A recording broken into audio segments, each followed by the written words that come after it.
नमस्कारः सर्वेभ्यः। अनन्या भगिनी श्रूयते वा?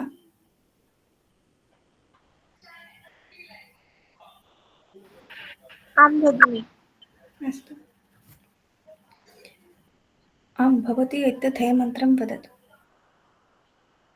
अस्तु भगिनि। सर्वेभ्यः नमो नमः। ध्येयमन्त्रः। पठामि संस्कृतं नित्यं वदामि संस्कृतं सदा ध्यायामि संस्कृतं सम्यक् वन्दे संस्कृतमातरम् संस्कृतस्य प्रसाराय नैजं सर्वं ददाम्यहम् संस्कृतस्य सदा भक्तो वन्दे संस्कृतमातरम् संस्कृतस्य कृते जीवन् संस्कृतस्य कृते यजन् आत्मानमाहुतं मन्ये वन्दे संस्कृतमातरम् वन्दे संस्कृतमातरम्। धन्यवादः। धन्यवादः भगिनी। अद्यतनकक्षायां सर्वेषां स्वागतम् अस्ति। अद्य अस्माकं मध्ये प्राध्यापकरूपेण विराजितः अस्ति डाक्टर् गोविन्दशर्मा महाभागः महोदयः। दक्षिणासां प्रान्तस्य प्रान्तप्रचारप्रमुखः अस्ति।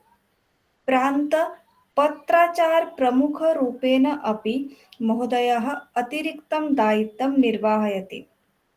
व्यक्तिगतजीवने महोदयः असमविश्वविद्यालयस्य संस्कृतविभागस्य अध्यापकः अस्ति। संस्कृत अध्ययनमार्गे वयं छात्राः महोदयस्य अनुग्रहं कामयामः। अहं विनयपूर्वकं महोदयाय निवेदयामि, कृपया कक्षायाः शुभारम्भं करोतु इति।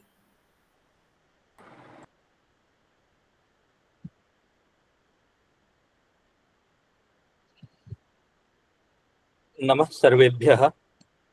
स्वागतम् अस्ति समेषाम् उपस्थितानां शिक्षापाठ्यक्रमस्य छात्राः अपि च अन्याः ये च इच्छन्ति तत्र पठितुं तेषां समेषाम् अत्र अस्यां कक्षायां संस्कृतभारती दक्षिण असम प्रान्ततः स्वागतं व्याहरामि। अत्र भवद्भिः यथा पूर्वमेव तत्र पठितं क्षत्रिशानचयोः को भेदः, क्षत्रि प्रत्ययस्य तात्पर्यं किम् अस्ति, एवं शानच् प्रत्ययस्य तात्पर्यं किम् अस्ति, तत्र प्रथमस्यां कक्षायां भवद्भिः तत्र विक्रम विश्वासेन तत्र पाठितं शानच् प्रत्ययविषये। ह्यः अपि डॉक्टर साधना शर्मा महोदयया तत्र प्रतिपादितं क्षत्रिप्रत्ययविषये। उभयोपि अहं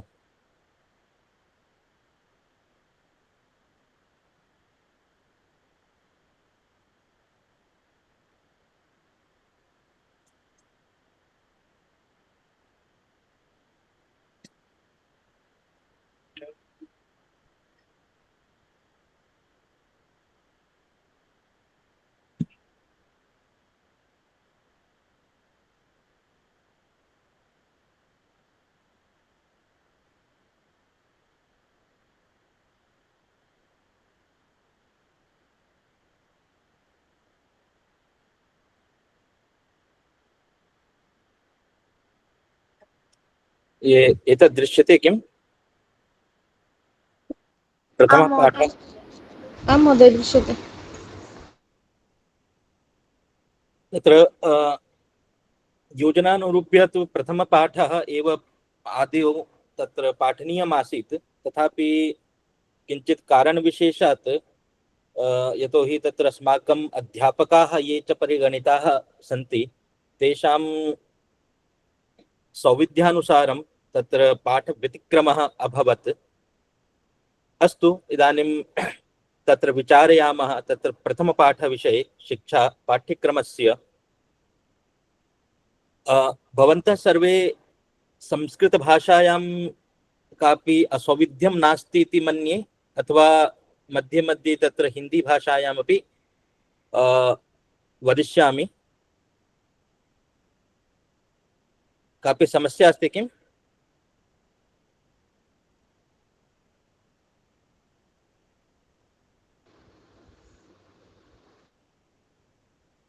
अस्तु, तत्र प्रथमपाठे आदौ तत्र अस्माभिः पदं नाम सुप्तिङन्तं पदं, सुबन्तं तिङन्तं च, यत्र सुबन्तम् अस्ति एवं तिङन्तम् अस्ति। सुबन्तं नाम यत्र शब्दरूपः यद् भवति तत्र सुबन्तः, सुप् अर्थात् यत्र शब्दरूपः अस्माभिः क्रियते, यथा रामः, बालः, लता इत्यादयः ये च सन्ति, तत् सुप् अन्ते अस्ति, अस्मात् हेतोः सुबन्तः। एवं तिङ् प्रत्यये यस्य धातुः अन्ते विद्यते तत् तिङन्तः। तिङ् प्रत्ययः अर्थात आख्यातः।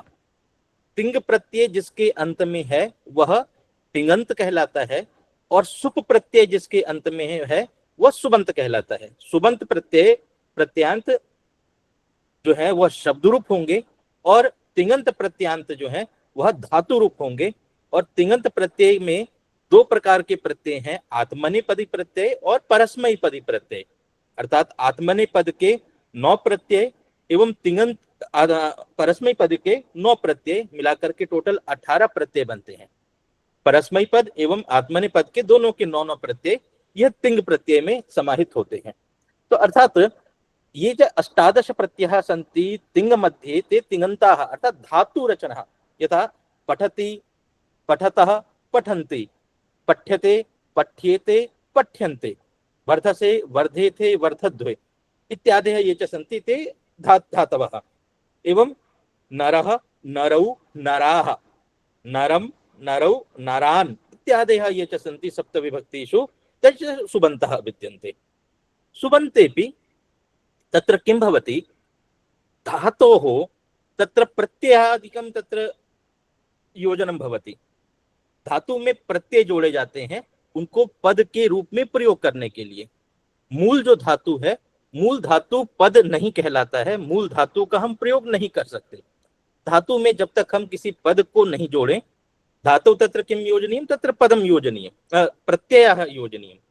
तो धातु में प्रत्यय को जोड़ करके हम उसका प्रयोग करते हैं। प्रक्रिया में जो प्रयोग हम करते हैं, यथा नरः ग्रामं गच्छति, तो स नरः ग्रामं गच्छति, गच्छति ग्रामं नरः, ये जो तीनों हैं, नरः, ग्रामं, गच्छति, इन तीनों में ही प्रत्यय है। मूल धातु का प्रयोग गच्छति, गम धातु का प्रयोग करेंगे तो वाक्य नहीं बनेगा, वाक्य का अर्थ नहीं आएगा। उसके साथ में हमें प्रत्यय लगाना होगा। गम धातु है, लट लकार में तिप प्रत्यय है, अर्थात गम, लट, तिप। लट लकार का अर्थ वर्तमान काल, तो वर्तमान काल में गम धातु जो गमन क्रिया है, वह गमन क्रिया की जा रही है, कोई जाता है। कौन जाता है? नरः, उसका अन्वय, तिप प्रत्यय का अन्वय जो है वह नर के साथ में, अर्थात ये च आख्यातः अस्ति, तिङ् प्रत्ययः यद् अस्ति तस्य अन्वयः, तस्य सम्बन्धः ये च कर्ता अस्ति तेन सह भविष्यति। जो कर्ता है, जो भी क्रिया है, उस क्रिया का कोई ना कोई कर्ता होगा। सह पुस्तकं पठति, पठति, कः पठति? सह पठति, बालः पठति, नरः पठति।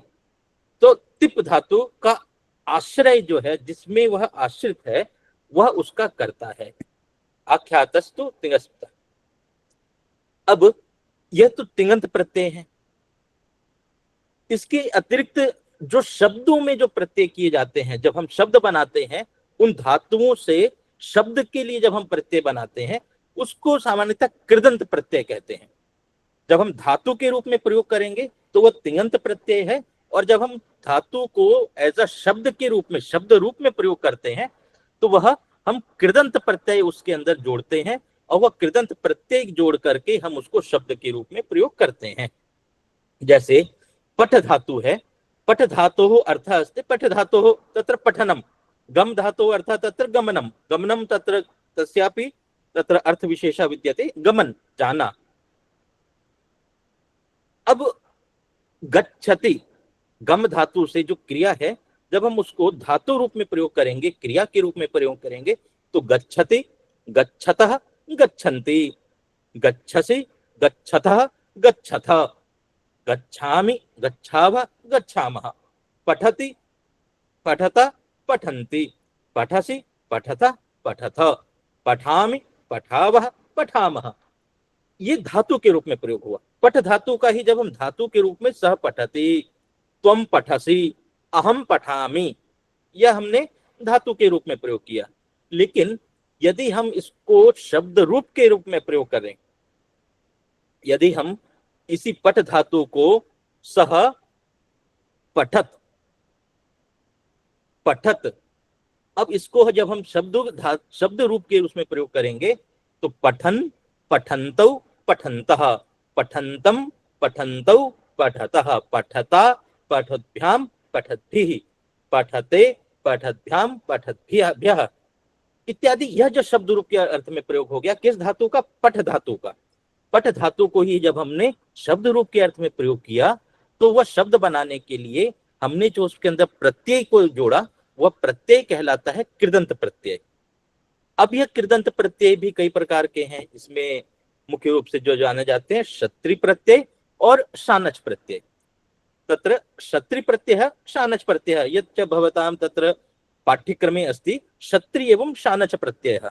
तो कृदंत प्रत्ययेषु एव यच्च धातोः, धातु में ही जो चीज जोड़ करके धातु को एज मतलब क्रिया को जब हम एज शब्द रूप के रूप में प्रयोग करते हैं, उसके लिए जो प्रयोग के लिए जो हम शब्द, जो प्रत्यय हम उसके अंदर जोड़ते हैं, सच प्रत्ययः किमस्ति? कृदंत प्रत्ययः। तो धातुषु एव तत् योजयित्वा, किम योजयित्वा? क्षत्रि अथवा शानच योजयित्वा, क्षत्रि अथवा शानच योजयित्वा किम क्रियते? तत्र शब्दरूपत्वेन तत्र विभ्रियते, तस्यैव धातोः प्रयोगं शब्दरूपत्वेन विभ्रियते। यथा तत्रापि यदि परस्मैपदेषु जो यद् धातवः सन्ति, तत्र कः प्रत्ययः और आत्मनेपदी कः प्रत्ययः, तर्हि क्षत्रि प्रत्ययः तत्र परस्मैपदी धातुषु तत्र क्षत्रि प्रत्ययस्य प्रयोगः कर्तव्यः। एवं सच प्रयोगः कथं भवति? अत्र यद् लिखितं विद्यते, तत्र उत्तमः बालकः। उत्तमः इति किमस्ति? एकः तत्र यदा समान विभक्ति, समान कालः, समान विभक्ति, समान कालिकः, समान वचनकत्व इति त्रयं विद्यते। यत्र विशेष नियमः नास्ति, एवं त्रयाणां तत्र समानः विद्यते, समानता विद्यते। किं किं? तत्र समानता इत्युक्ते तत्र एकः एव। किं किं? तत्र यदि विभक्तिरपि एकः, यथा उत्तमः बालकः, उत्तमः बालकः इत्यत्र प्रथमा विभक्ति उत्तम शब्देषु अपि विद्यते, बालक शब्देपि प्रथमा विभक्तिरेव प्रयुज्यते। अर्थात विभक्त्यां तत्र समानता, एकरूपता विद्यते। उत्तमः बालकः पुल्लिंगः, तत्र उत्तम शब्दः अपि पुल्लिंगः, बालक शब्दः अपि पुल्लिंगः, दोनों ही शब्द पुल्लिंग में है। लिंग समानता, लिंग में एकता, विभक्ति में एकता, वचनकत्व, दोनों में ही एक वचन है। उत्तमः एक वचनम, बालकः अपि एक वचनम। तो विभक्ति, लिंग और वचनकत्व जब यह तीनों ही समान हो, तो इसका अर्थ है कि दोनों में विशेषण और विशेष्य भाव संबंध है। अर्थात शब्दद्वयेषु तत्र एकः अस्ति विशेषणम, एकः अस्ति विशेष्यम। अत्र बालकः विशेष्य पदम एवं बालकस्य विशेषणम अस्ति उत्तमः। कीदृशः बालकः? उत्तमः बालकः। बालिका, अत्र स्त्रीलिंग प्रयोगः, बालिका तदेव प्रथमा विभक्तिरेव अस्ति, किन्तु स्त्रीलिंग प्रयोगः। स्त्रीलिंग प्रयोगे, तद्लिंग प्रयोगे किमस्ति? उत्तम शब्दस्यापि तदनुरूप्यैव, जो भी विशेषण है उस विशेषण को भी तद अनुरूप्य, जो विशेष्य जिस प्रकार का है उस विशेष्य के अनुसार ही विशेषण का प्रयोग किया जाता है। बालिका स्त्रीलिंग में है, तो उत्तम शब्द को भी हमने क्या बनाया, स्त्रीलिंग में, उत्तमा बालिका। उत्तमम पुस्तकम, पुस्तकम उत्तमम, उत्तमम तत्र पुस्तकम किमस्ति नपुंसक लिंगे, तो नपुंसक लिंगे एव तत्र प्रयोक्तव्यम, प्रयोगः कर्तव्यम उत्तमम।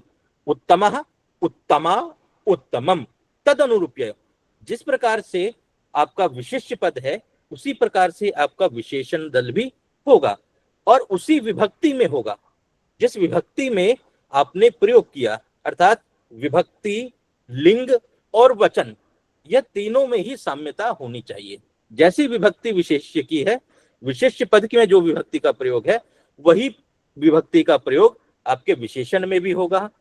सुंदरः बालकः, सुंदरी बालिका, बालिका के साथ सुंदरी का प्रयोग, यदि सुंदर बालिका प्रयोग करेंगे तो वो वाक्य गलत हो जाएगा। क्यों? क्योंकि विशेषण और विशेष्य में समान लिंगकत्व नहीं रहा, इसलिए समान विभक्ति, समान लिंग और समान वचन, यदि एक वचन का प्रयोग है तो विशेषण में भी एक वचन का प्रयोग होना चाहिए।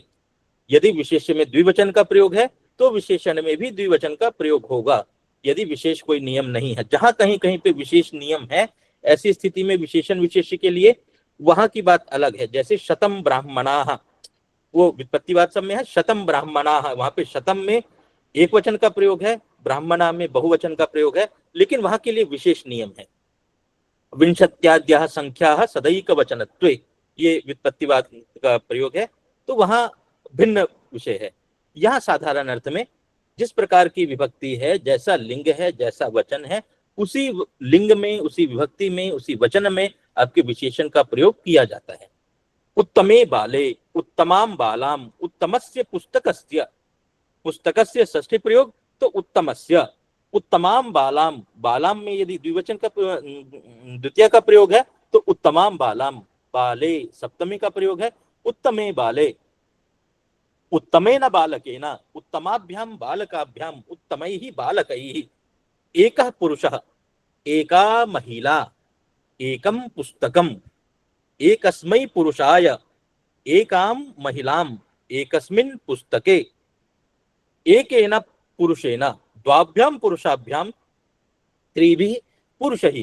तो जैसे इसमें आप देख रहे हैं कि पहले में हमने लिंग पे ध्यान दिया, उत्तमः बालकः, उत्तमा बालिका, उत्तमम पुस्तकम, पुल्लिंग, स्त्रीलिंग, नपुंसकलिंग।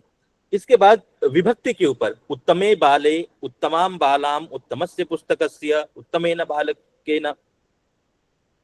इसके बाद वचन पे एकः पुरुषः, एका महिला, एकम पुस्तकम, एकस्मै पुरुषाय, एकां महिलां, एकस्मिन् पुस्तके, इत्यादि विभक्ति, लिंग, वचन तीनों ही एक समान होने चाहिए, तभी विशेषण और विशेष्य का प्रयोग होता है।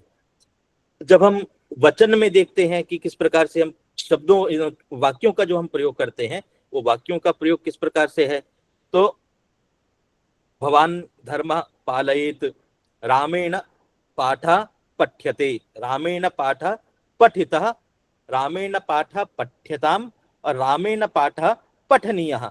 ये अलग अलग तरह से वाक्यों का प्रयोग है, अलग अलग अर्थ में।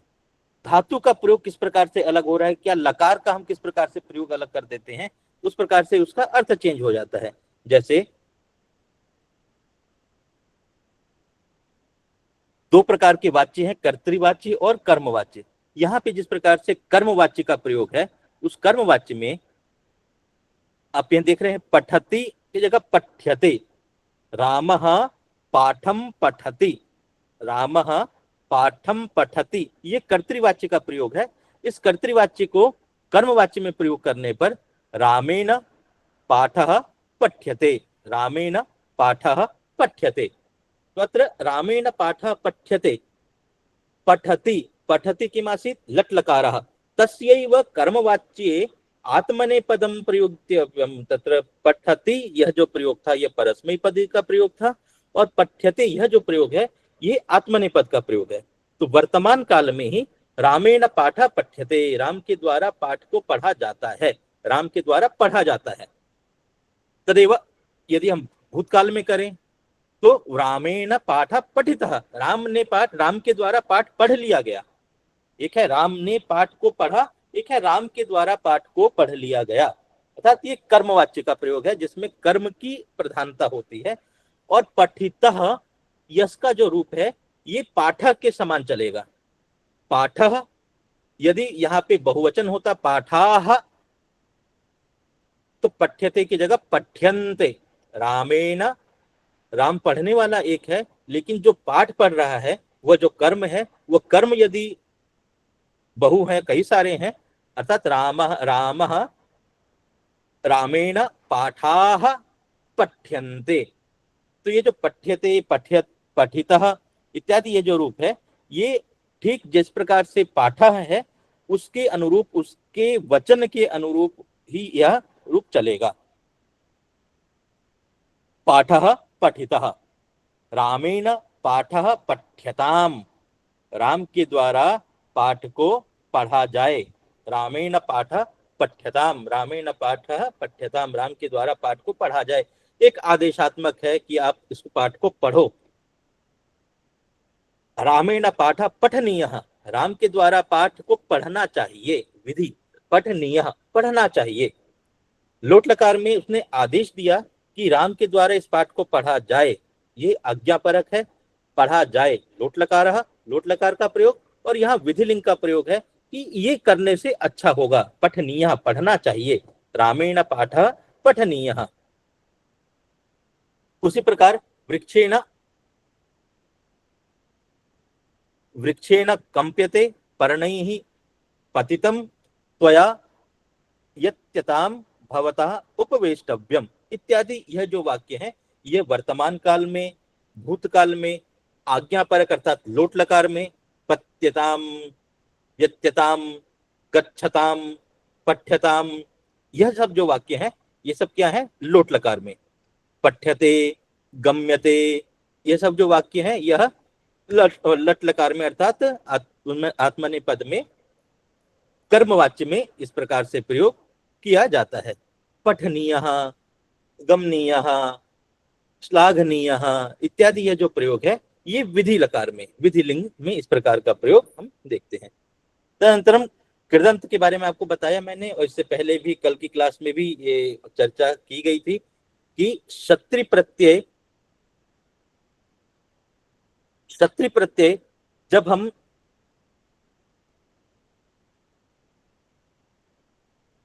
एक क्रिया है, एक धातु है, और उस धातु के साथ में जब एक कोई दूसरा कार्य भी किया जा रहा है, एक कार्य साथ में चल रहा है, चलने के साथ साथ में कोई दूसरा कार्य भी चल कर रहा है, मतलब दो कार्य लगभग एक साथ हो रहे हैं। ऐसी स्थिति में एक धातु में जो आपकी मुख्य धातु जिसको आपको क्रिया बनाना है वह क्रिया रहेगी, और जो दूसरी जो गौण धातु है उस धातु को एज अ शब्द के समान हम उसका प्रयोग करते हैं। और शब्द के समान प्रयोग करने के लिए उसमें हम कृदंत का प्रयोग करते हैं। कृदंत के लिए उसमें हम शब्द बनाने के लिए क्षत्रि प्रत्यय का हम प्रयोग कर सकते हैं। तत्र क्षत्रि प्रत्यय बहुत सारे हैं, जैसे त्वा प्रत्यय है, तुम प्रत्यय है, ल्यप है, इत्यादि कई तरह के प्रत्यय हैं। यहाँ पर अब जैसे आप पहला उदाहरण देख रहे हैं, छात्रः पठन निद्राम कृतवान, छात्रः पठन निद्राम कृतवान।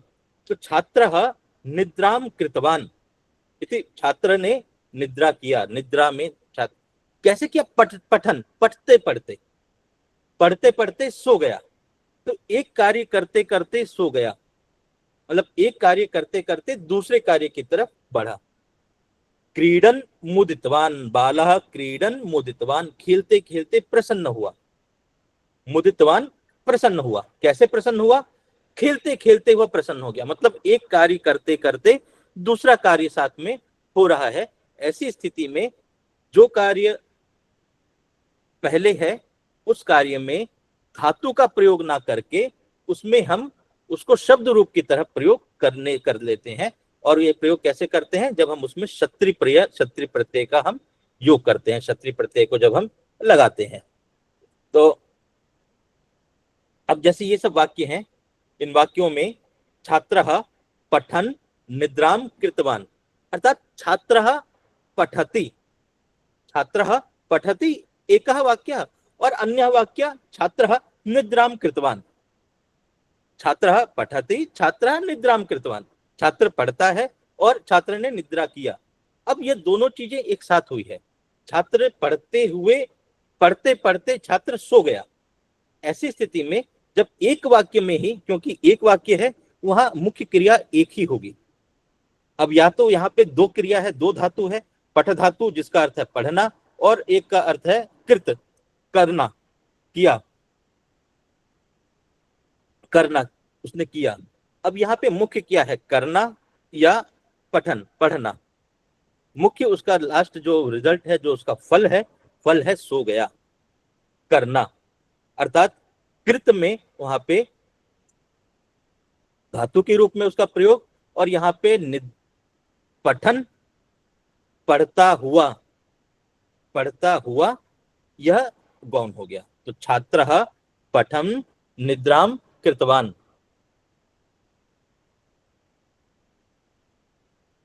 तो छात्र पढ़ता हुआ, छात्र ने क्या किया, निद्रा की। तथैव बालः क्रीडन मुदितवान, बाल जो है, स्टूडेंट जो है, कोई बच्चा, वह खेलते खेलते प्रसन्न हुआ, खेलने में ही वह प्रसन्न हुआ। सह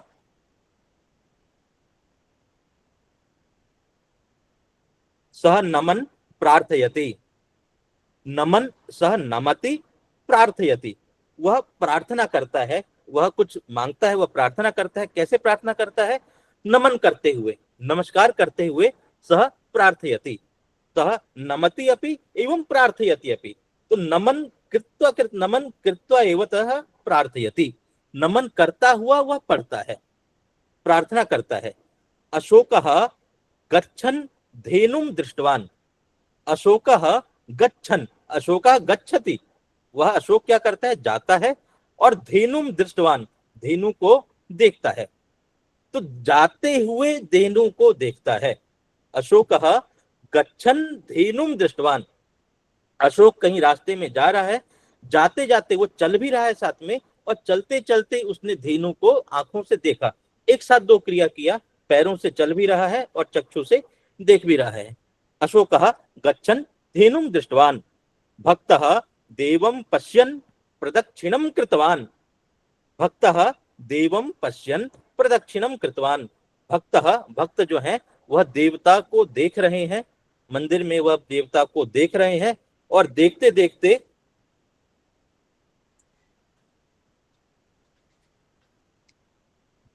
भक्तः देवं पश्यन् प्रदक्षिणं कृतवान।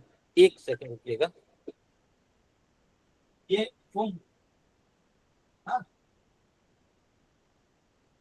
हाँ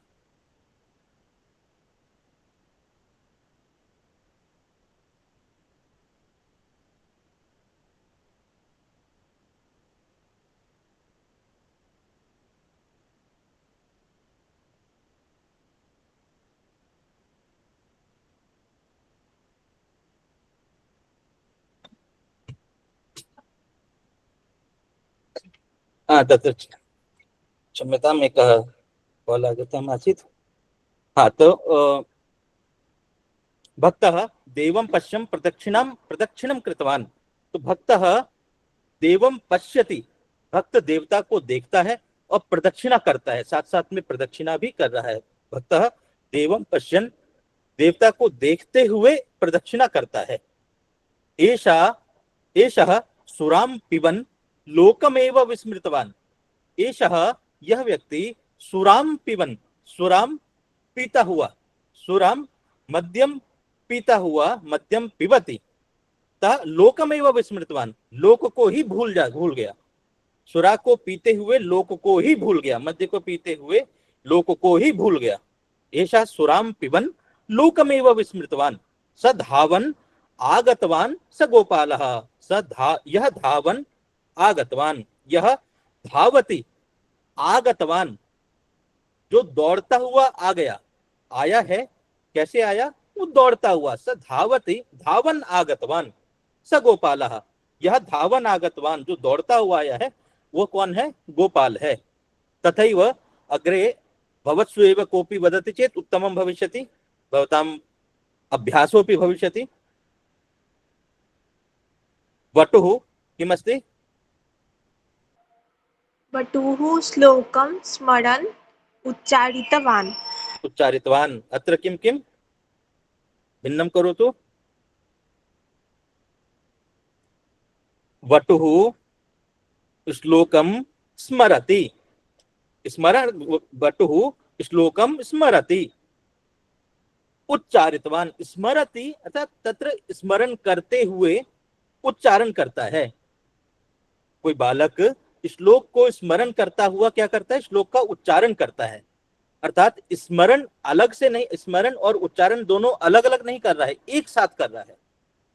श्लोक का उच्चारण भी कर रहा है और श्लोक के उच्चारण के साथ साथ में श्लोक को स्मरण भी कर रहा है, उसका कंठस्थीकरण भी कर रहा है। अर्थात यहाँ पे क्षत्रिय प्रत्यय है। वटुः श्लोकं स्मरन् उच्चारितवान्। अग्रे रजकः वस्त्रं क्षालयन् तिष्ठति। रजकः वस्त्रं क्षालयन् तिष्ठति। अत्र किमस्ति? रजकः वस्त्रं क्षालयति तिष्ठति च। रजक वस्त्र का क्षालन करता है, धोता है, बैठता है। तो धोता हुआ बैठता है, बैठ करके वस्त्रों को धो रहा है। तो बैठना और धोना दो अलग अलग क्रिया है, लेकिन वह रजक दोनों क्रिया को एक साथ कर रहा है, बैठ करके वस्त्रों को धो रहा है। अहम इदानीम तत्र आसंद्रे विराजमानास्मि, आसंद्रे तिष्ठनस्मि, तिष्ठ्वा अहम कक्षामपि नयामि। यह दोनों कार्य मैं एक साथ कर रहा हूं। मैं क्लास में भी बैठा भी हूं और बैठ करके मैं क्लास भी ले रहा हूं। मैं सामने अपने रखे हुए लैपटॉप को भी देख रहा हूं। तो यह एक साथ ही कार्य कर रहे हैं। तो मैं बैठा भी हूं आसन में, अपने लैपटॉप को भी देख रहा हूं और साथ साथ में मैं क्लास भी ले रहा हूं। तो सभी कार्य एक साथ हो रहे हैं। तो जब सब कार्य एक साथ हो तो वहां पे क्षत्रिय प्रत्यय का प्रयोग होता है। लेखकः लिखन एव गानम शृणोति। लेखकः लिखन, लेखक लिखते हुए गाना सुनता है। लेखक लिख भी रहा है, साथ साथ में बैकग्राउंड में गाना भी चल रहा है। तो अर्थात लिखना और सुनना दोनों अलग अलग कार्य है, लेकिन दोनों कार्य एक साथ किया जा रहा है। लिखना और सुनना दोनों ही जो कार्य हैं, ये दोनों ही कार्य को एक साथ किया जा रहा है। रजकः वस्त्रं क्षालयन् तिष्ठति। रजक एतत्तु अभवत् शिशुः स्खलनं पतितवान्। शिशुः स्खलन हो गया, फिसल गया। शिशु चलते चलते फिसल गया, फिसल करके गिर गया, फिसलते हुए गिर गया। फिसलना और गिरना दोनों अलग अलग क्रिया है, लेकिन दोनों क्रिया एक साथ हुई। जहां पे इस प्रकार से दोनों क्रिया एक साथ होती है, वहां पे क्षत्रिय प्रत्यय और शानच प्रत्यय का प्रयोग होता है। परस्मैपद पद में जैसे तिष्ठति, शृणोति, ये सब क्या है? पश्यति। दृष्टवान यहाँ लिखा है, दृष्टवान को यदि हम पूरा धातु उसमें प्रयोग करेंगे तो पश्यति, करोति, कृतवान करोति, अर्थात अकरोत, विस्मृतवान अविस्मृत, आगतवान आगतवान आगच्छत। तो इत्यादि जो हम प्रयोग करेंगे, ये जब दो धातुओं का एक साथ में प्रयोग हो।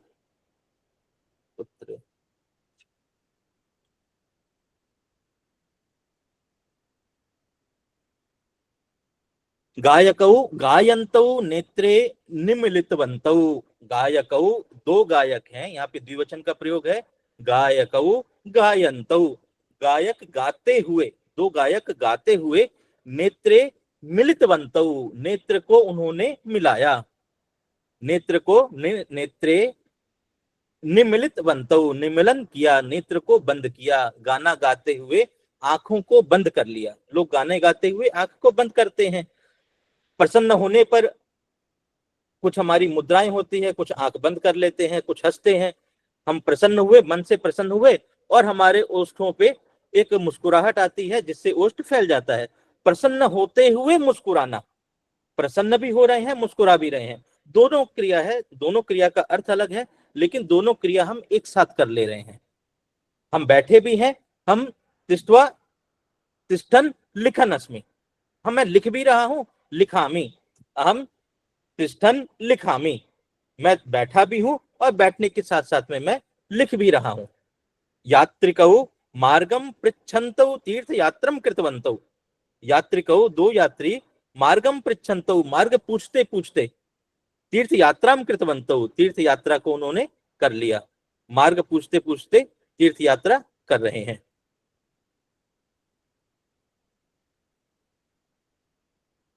कपयः खादन्तः उत्पातितवन्तः, कपयः जो है कपि जो बानर है वो क्या कर रहे हैं, खाते खाते उत्पात मचा रखे हैं, उत्पात भी कर रहे हैं। दुर्जनाः निंदन्तः एव तृप्तवन्तः, दुर्जन निंदन करते हुए ही उनको तृप्ति मिलती है, निंदा भी करते हैं और तृप्त भी होते हैं। सर्वे मिलन्तः संभाषणम आरब्धवन्तः, सर्वे मिलन्तः सर्वेषां तत्र मेलनम अभवत् तस्मादेव संभाषणम आरब्धवन्तः, सभी लोग मिल गए हैं अतः संभाषण, मिलकर के मिलते हुए संभाषण को आरंभ किया, मिलने पर संभाषण शुरू हो गया। नृपः न्यायम अनुसरन्तः प्रजा रक्षितवन्तः, नृपः न्यायम अनुसरन्तः, नृप राजा जो है वह न्याय की अनुसरण करता है, न्याय को पालता है, न्याय की रक्षा करता है, रक्षा करते हुए प्रजा की रक्षा करता है, न्याय का अनुसरण करते हुए प्रजा की रक्षा करता है, न्याय का पालन करते हुए प्रजा की रक्षा करता है। यदि वह न्याय का पालन नहीं करेगा तो प्रजा की रक्षा नहीं कर पाएगा। तत् दोनों अलग अलग क्रिया, वह दोनों ही क्रियायाः तत्र एकत्र एव समावेशः, एक ही जगह पे उनका समावेश है, एक साथ ही दोनों क्रिया हो रही है। ऐसी स्थिति में ये क्षत्रिय प्रत्यय है। भारवाहकाः पेटिकां वहन्तः एव पानीयं पीतवन्तः, पेटिकां वहन्तः एव, पेटिका को वहन करते हुए पानी पी रहा है, पानीयम पीतवन्तः, पेटिका को अपने कंधे पे या वहन कर रहा है और साथ साथ में उसने पानी भी पी लिया। तो दो क्रिया है, हम क्रियाएं बहुत सारी क्रिया हम एक साथ हम करते हैं, ऐसी स्थिति में यह प्रत्यय लगेगा।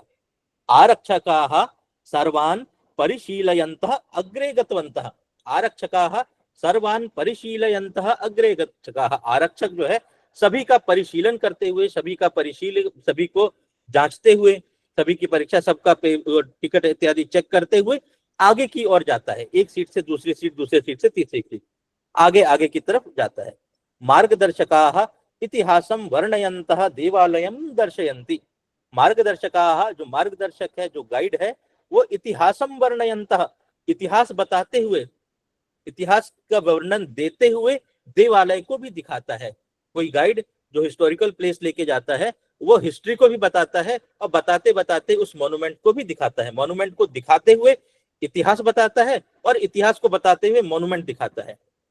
तो दोनों ही प्रकार, मार्गदर्शकाः इतिहासं वर्णयन्तः देवालयं दर्शयन्ति, इतिहासं मार्गदर्शकाः देवालयं दर्शयन्तः इतिहासं वर्णयन्ति, मार्गदर्शकाः देवालयं दर्शयन्तः इतिहासं वर्णयन्ति, दोनों प्रकार से कर सकते हैं।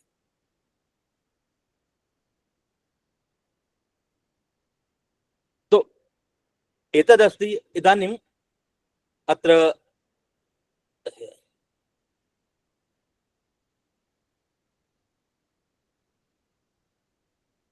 अभ्यासः विद्यते,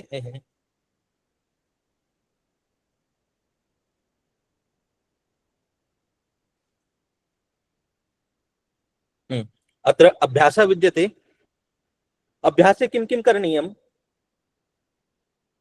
एकं तत्र लट्लकारस्य प्रयोगः विद्यते, अत्र लट्लकारस्य, तदनन्तरं लट्लकारे तत्र ये एतत् प्रयोगः एकवचनस्य अस्ति, बहुवचने किं भवति, अन्ति इति योजनीयं भवति। क्रीडति क्रीडन्ति, नमति नमन्ति, गच्छति गच्छन्ति, तद्रूपः यादृशं भवति, गच्छति गच्छतः गच्छन्ति, जिस प्रकार से धातु रूप होता है गच्छति गच्छतः गच्छन्ति, पठति पठतः पठन्ति, धावति धावतः धावन्ति, वहति वहतः वहन्ति, ताड़यति ताड़यतः ताड़यन्ति। यहाँ पर जब हम क्षत्रिय प्रत्यय लगाएंगे, क्षत्रिय प्रत्यय लगाने पर यहाँ पर क्रीडति क्रीडन, नमति नमन, जो ती है ती हट करके न लग जाएगा। पुल्लिंग में न, नपुंसक में त, और स्त्रीलिंग में ती। जैसे आप ऊपर देख सकते हैं, लिखति, लिखन्ति, लिखन, पिबति, पिबन्ति, पिबन, खादति, खादन्ति, खादन। तथैव तत्र अत्र अभ्यासः करणीयः। भवत्सु एव वदतु, क्रीडति तस्य बहुवचनान्तरूप एवं शत्रिरूपः। क्रीडन्ति क्रीडन् क्रीडन्। नमति नमन नमति नमन् नमन् नमन्। गच्छति गच्छन्ति गच्छन् गच्छन्। पश्यति पश्यन्ति पश्यन् पश्यन् पश्यन्। धावति धावन्ति धावन् मिलति मिलन्ति मेलन् मेलन यच्छति यच्छन्ति यच्छन् यच्छन् इति दा धातु अस्ति। दा धातु इत्यस्य यच्छति। स्मरति स्मरन्ति स्मरन् स्मरति स्मरन्। वहति वहन्ति वहन् वहन्। ताडयति ताडयन्ति ताडयन् ताडयन्। नृत्यति नृत्यति नृत्यन्ति नृत्यन् नित्यं। दण्डयति दण्डयति दण्डयन्ति दण्डयन् दण्डयन्। कुप्यति कुप्यति कुप्यन्ति कुप्यन् प्रविशति प्रविशति प्रविशन्ति प्रविशन् प्रविशन्। अस्तु।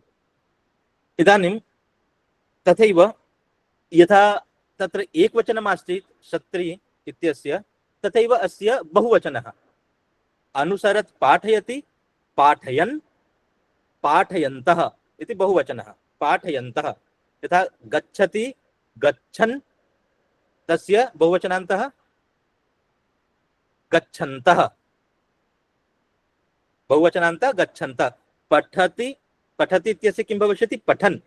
पठन् पठन्तौ पठन्तः। इस प्रकार से शब्द रूप चलता है। पठन् पठन्तौ पठन्तः, तो पठन् पठन्तः। पाठयन् पाठयन्तः। अनुसरति अनुसरति इत्यस्य किं भविष्यति? अनुसरन् अनुसरयन्तः। अनुसरन् अनुसरन्तः।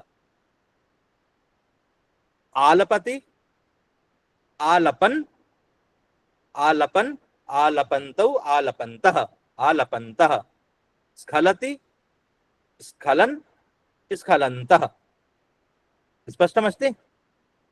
आं महोदय। एक बार हम तत्र प्रयासः। अनुसरति अनुसरति अनुसरन् अनुसरन्तः अनुसरन्तः। अनुपालति अनुपालयन् अनुपालयन्तः आलपति आलपति अल्पयन् अल्पयन्तः आलपन् आलपन्तः। स्खलति स्खलयन् स्खलयन्तः स्खलन् स्खलन् स्खलन्। य न भवति। स्खलन्। अत्र पाठयति इत्यत्र य अस्ति, अतः अत्र पाठयन्। अनुसरति अनुसरन् अनुसरन्तः। आलपति आलपन् आलपन्तः। स्खलति स्खलन् स्खलन्तः। एतत् गायन्ति गायन् गायन् गायन्तः गायन् गायन्तः। पृच्छति पृच्छन् पृच्छन्तः पृच्छन्तः। वर्णयति वर्णयन् वर्णयन् वर्णयन्तः वर्णयन् वर्णयन्तः। परिशीलयति परिशीलयन् परिशीलयन् परिशीलयन्तः। कीलयति कीलयन् कीलयन्तः भाययति भाययन् भायन्तः प्रविशति प्रविशन् प्रविशन्ति। अस्तु। इदानीं तत्र वाक्यानि तत्र निर्मातव्यं। लघु लघु वाक्याः।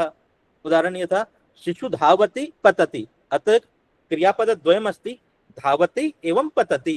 तो यत् प्रथमा क्रिया अस्ति तस्य क्षत्रिप्रयोगः कर्तव्यम्।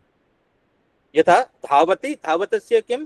धावति धावन् प्रथमा धावति धावन्, यथा अनुसरति अनुसरन्, पाठयति पाठयन्, तथैव धावति धावन् पतति।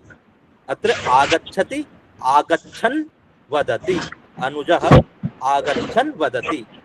अत्र पिता पिता पश्यति पृच्छति। भविष्यति पश्यन् पृच्छति। पश्यन् पृच्छति, पिता पश्यन् पृच्छति। राघवः जिघ्रति तुष्यति। राघवः जिघ्रन् तुष्यति। जिघ्रन् तुष्यति। श्रीनिवासः वादयति नृत्यति। श्रीनिवासः वादयन् नृत्यति। रजकः क्षालयति पश्यति। रजकः क्षालयन् क्षालयन् पश्यति। पश्यति। रजकः क्षालयन् पश्यति। बालकः इच्छति स्पृशति। इच्छति बालकः स्पृशति। इच्छां स्पृशति। इच्छन् स्पृशति। पाठयति लिखति। शिक्षकः पाठयन् पाठयन् लिखति। चोरयति चिन्तयति। चोरयन् चिन्तयति। चिन्तयति। बहु उत्तमम्। इति अस्ति एकवचनान्तः। इदानीं बहुवचनान्तः। यथा पूर्वं कृतवन्तः पाठयन् पाठयन्तः, पाठयति पाठयन् पाठयन्तः। पाठयन्तः यदा अस्ति बहुवचनान्तः, तथैव अत्र बहुवचनान्तप्रयोगः कर्तव्यम्। यथा युवकाः यानं चालयन्ति, बहुवचनमस्ति, चालयन्ति चालयन्तः, सम्भाषणं कुर्वन्ति। युवकाः यानं चालयन्तः सम्भाषणं कुर्वन्ति। तथैव व्याघ्राः हरिणं पश्यन्ति शीघ्रं धावन्ति। व्याघ्राः हरिणं पश्यन्तः शीघ्रं धावन्ति। हरिणः व्याघ्राः हरिणं पश्यन्तः शीघ्रं धावन्ति। व्याघ्राः हरिणं पश्यन्तः शीघ्रं धावन्ति। अत्र अर्चकाः मन्त्रं वदन्ति अर्चनां कुर्वन्ति। किं भविष्यति? अर्चकाः मन्त्रं वदन्तः अर्चनां कुर्वन्ति। अर्चकाः मन्त्रं वदन्तः अर्चनां कुर्वन्ति। स्पष्टम्? धीवराः तालं प्रसारयन्तः गीतं गायन्ति। बस। बालकाः बालकाः आसन्दे उपविशन्तः पुस्तकं स्वीकुर्वन्ति। अस्तु। अन्येपि वदेयुः। तरुणाः अथवा मिलित्वा वदतु। तरुणाः तरुणाः सम्पादयन्तः आनन्दम् अनुभवन्ति। आनन्दम् अनुभवन्ति। अध्यापकाः अध्यापकाः पाठं बोधयन्तः प्रश्नान् पृच्छन्ति। अध्यापकाः पाठं बोधयन्तः प्रश्नान् पृच्छन्ति। इति सामान्यरूपेण अस्माभिः तत्र चर्चितः प्रथमभागः, प्रथमाध्यायस्य प्रथमभागः इति कृदन्तरूपः शत्रिप्रत्ययस्य प्रथमा विभक्ति। तृतीया विभक्ति मन्ये यद् ह्यः जातः, प्रथमा विभक्ति अभ्यासः अपि एवं तृतीया विभक्ति अभ्यासः अपि ह्यः जातः। प्रथमे पाठे तत्र शानच् प्रत्ययस्य प्रथम विभक्तेः अभ्यासः जातः। इदानीं शत्रिप्रत्ययस्य प्रथमा विभक्तिरभ्यासः इदानीं अभवत्। अनन्तरम् अत्र किमस्ति, केचन तत्र उदाहरणानि सन्ति यत्र क्रियापदं विद्यते। गर्हति इति क्रियापद। गर्हति अर्थात् निन्दां करोति। गर्हति निन्दां करोति। शिशुपालः कृष्णं गर्हति। शिशुपालः कृष्णं गर्हति इति वर्तमानकाले प्रयोगः। वर्तमानकाल का यह प्रयोग है। शिशुपालः कृष्णां गर्हति, लट् लकारस्य प्रयोगः। निन्दां करोति। गर्ह्यते, गर्ह्यते तस्यैव आत्मनेपदी। गर्हति यह परस्मैपद का प्रयोग है। गर्ह्यते ये आत्मनेपद का प्रयोग है। कौरवेण कृष्णः गृह्यते, जब हम कर्तृवाच्य से कर्मवाच्य में बदलते हैं अथवा कर्मवाच्य में जिस प्रकार प्रयोग करते हैं, तो कर्मवाच्य में इस प्रकार से कौरवेण कृष्णः गृह्यते। कौरवेण कृष्णः गृह्यते। कौरवों के द्वारा कृष्ण का निंदा की गई, कौरवों के द्वारा कृष्ण की निंदा की गई। प्रथम वाक्य में शिशुपालः कृष्णम गृह्यति, इसको यदि हम कर्मवाच्य में प्रयोग करें तो शिशुपालेन कृष्णः गृह्यते। शिशुपालेन कृष्णः, कृष्णम जहां यहाँ पे द्वितीय विभक्ति है, कर्मवाच्य में प्रथमा विभक्ति का प्रयोग होगा। शिशुपालेन कृष्णः गृह्यते। ये क्या हुआ, वर्तमान काल में ही लट लकार में ही एक कर्तृवाच्य दूसरा कर्मवाच्य में प्रयोग, पहला कर्तृवाच्य में दूसरा कर्मवाच्य में। तदनंतरम गर्हिष्यति इति भविष्य काले प्रयोग, आगे चल करके करना होगी, निंदा होगी, भविष्य काल का प्रयोग। अध्यापकः स्वः गर्हिष्यति, अध्यापक कल निंदा करेंगे।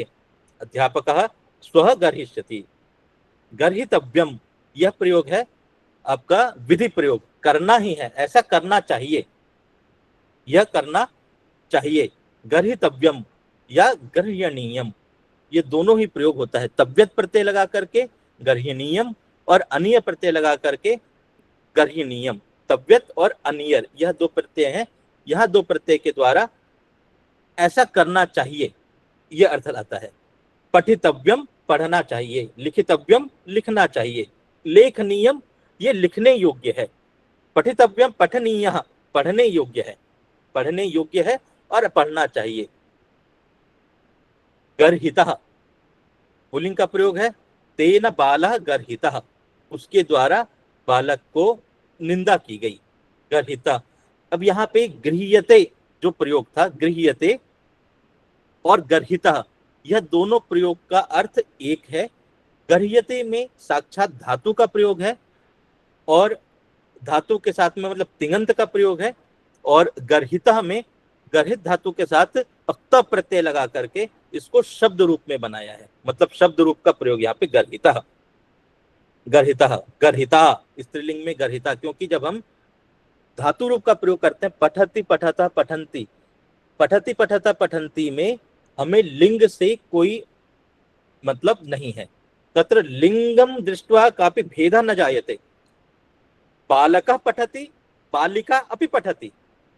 तत्र पठति इति रूपः तत्र तिङन्त रूपः, तिङन्त रूपे लिंगम अनुवृत्य तत्र किमपि भेदः किमपि परिवर्तनं न भवति।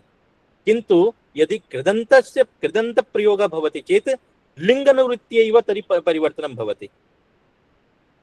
धातुपाठे परिवर्तनं कं दृष्ट्वा भवति, तत्र कर्ता दृष्ट्वा। कर्ता कः अस्ति, तत्र प्रथमपुरुषः, मध्यमपुरुषः, उत्तमपुरुषश्च। प्रथमपुरुषः अस्ति चेत् तत्र पठति, मध्यमपुरुषः भवति चेत् पठसि, उत्तमपुरुषः भवति चेत् पठामि। तो वह जहाँ पे जो है धातु रूप में अर्थात तिङंत प्रत्यय में हम जो भेद करते हैं, यह पुरुष को लेकर के। पुरुष कौन सा है, प्रथम पुरुष, मध्यम पुरुष, उत्तम पुरुष। यहाँ पर जब इसको हमने शब्द रूप के उसमें प्रयोग किया तो यहाँ पे पुरुष भेद करके नहीं होगा, यहाँ पर लिंग भेद करके पुरुष, पुल्लिंग, स्त्रीलिंग और नपुंसक, इस तरह से तीनों का रूप अलग अलग चलेगा। गर्हितः, गर्हिता, गर्हितम। पठितः, पठिता, पठितम। तेन बालः गर्हितः, बालक की निंदा की गई तो बालः निंदित, गर्हितः। तेन बाला गर्हिता, कोई लड़की है उसकी निंदा की गई तो तेन बाला गर्हिता। तेन कुलम गर्हितम, उनके द्वारा कुल की निंदा की गई। कुलम यहाँ पे नपुंसक है तो तद नपुंसकम अनुवृत्त्यैव गर्हितम इत्यस्य नपुंसक लिंगे तस्य प्रयोगः भवति। गर्हितवान इति भूतकाले, यहाँ पर भी पुल्लिंग, स्त्रीलिंग और नपुंसक लिंग। गर्हितवत नपुंसक इसमें दिया है। हाँ, गर्हितवत यह नपुंसक का प्रयोग है, गर्हितवान इति पुल्लिंग का प्रयोग है, गर्हितवती इति स्त्रीलिंग का प्रयोग है। पठितवान, सह पठितवान, पठितवान पुल्लिंग में, सा पठितवती, पठितवती स्त्रीलिंग में। जटायु रावणम गर्हितवान, जटायु ने रावण को निंदा, रावण की निंदा की। सीता अपि गर्हितवती, सीता की भी निंदा की। यजमानः गर्हन् गतवान, यजमान गरहन गृहीत गतवान, यजमान निंदा करता हुआ गया, यजमानः गरहन गतवान, यजमान निंदा करता हुआ गया। गरहंती, दासी गरहंती प्रविष्टवती, दासी जो है वह निंदा करते हुए प्रवेश करती है।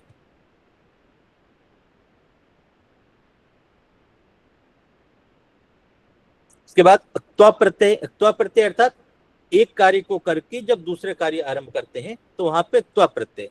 पठित्वा गच्छति, मैं पढ़ करके जाता हूं, पठित्वा गच्छामि। अत्र साधुम गर्हित्वा स संतुष्टः, साधु गर्हित करके निंदा करके संतुष्ट हुआ, च संतुष्टः। विगृह्य, निंदा साधु विगृह्य च संतुष्टः, निंदा न करके उसका संतुष्ट होना। गर्हितुम, गर्हितुम अर्थात तुमुन प्रत्यय है। अहम पठितुम पुस्तकम क्रयामि, मैं पढ़ने के लिए पुस्तक खरीदता हूँ। पढ़ने के लिए, जहाँ के लिए का प्रयोग है, पठितुम, गंतुम जाने के लिए, मैं जाने के लिए तैयारी करता हूँ। तो अहम गंतुम, अहम पठितुम उत्सुकाः, मैं पढ़ने के लिए उत्सुक हूँ। नीचः गर्हितुम उद्युक्तः, नीचे जो है वो ग्रहण करने के लिए, निंदा करने के लिए उद्युक्त रहते हैं। तो इत्यादि यह प्रयोग, अब आगे का प्रयोग देख रहे हैं। इसमें ग्लायति, ग्लायते, ग्लायति ये लट लकार का प्रयोग है।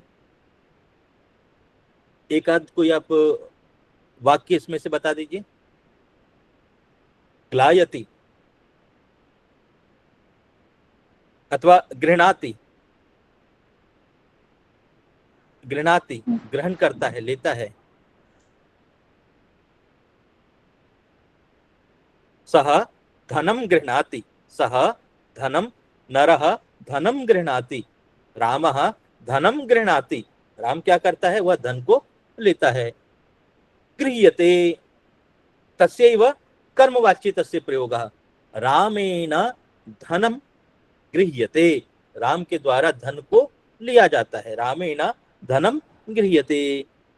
गृहीष्यति, रामः धनम गृहीष्यति, बाद में लेगा, भविष्य में। लिट लकार का प्रयोग है।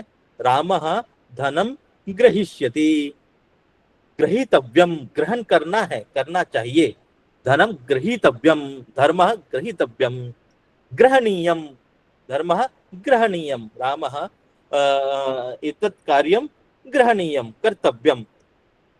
गृहीतः मया एतत् कार्यम गृहीतः, एतत् यह जो कार्य है यह मैंने लिया, यह मैंने स्वीकार किया।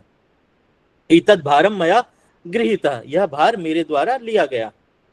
गृहीता, सा तया गृहीता, उसके द्वारा लिया गया। जहाँ स्त्रीलिंग है वहां पे गृहीता, नपुंसक में गृहीतम, गृहीतवान, जहाँ ग्रहण कर लिया गया है। भूतकाले गृहीतवान। गृहीतवती, जब स्त्रीलिंग में ग्रहण कर लिया गया हो भूतकाल में, तत्र भूतकाले यत्र स्त्रीलिंग प्रयोग अस्ति, स्त्रीलिंग प्रयोगे तत्र ग्रहणम अकरोत्। कृतवती, कृतवती, तत्र गृहीतवती। गृह्णन् गृह्णति, एतत् गृह्णन् धनम गृह्णन् गच्छति, धन को लेते हुए वह जाता है। धनन गृह्णन् गच्छति। जिघ्रति, भवत्सु कोऽपि तत्र वाक्य निर्माणं कर्तुं शक्यते। एतत्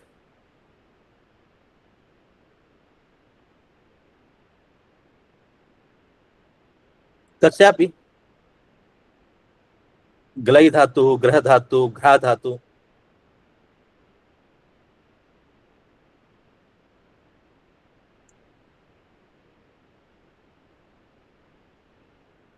सः गृह्णाति, सः गृह्णाति, गृह्यते।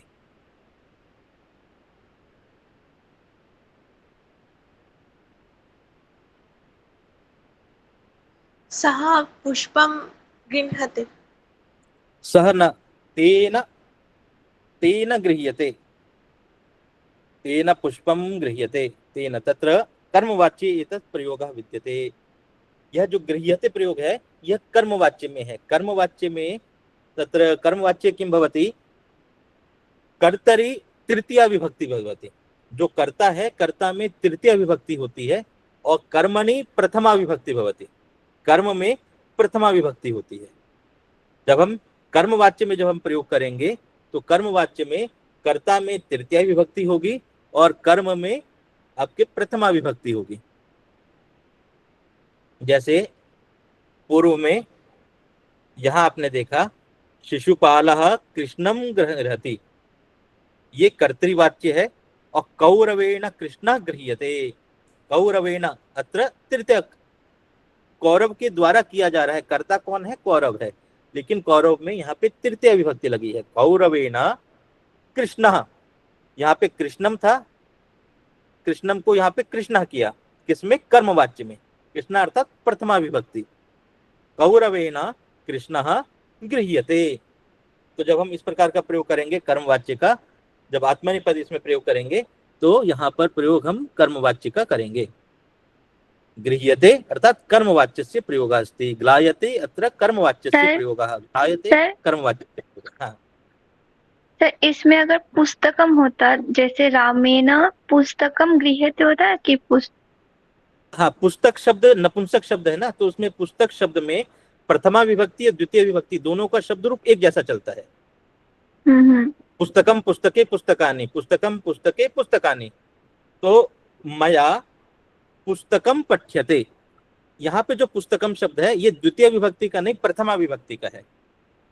और अहम पुस्तकम पठामि, यहाँ पे जो पुस्तकम शब्द है ये द्वितीय विभक्ति का है। शब्द एक ही है पुस्तकम, लेकिन इन दोनों में विभक्ति अलग अलग है। अहम पुस्तकम पठामि, यहाँ पर प्रथमा विभक्ति, यहाँ पे द्वितीय विभक्ति है, और मया पुस्तकम पठ्यते यहाँ पे प्रथमा विभक्ति है।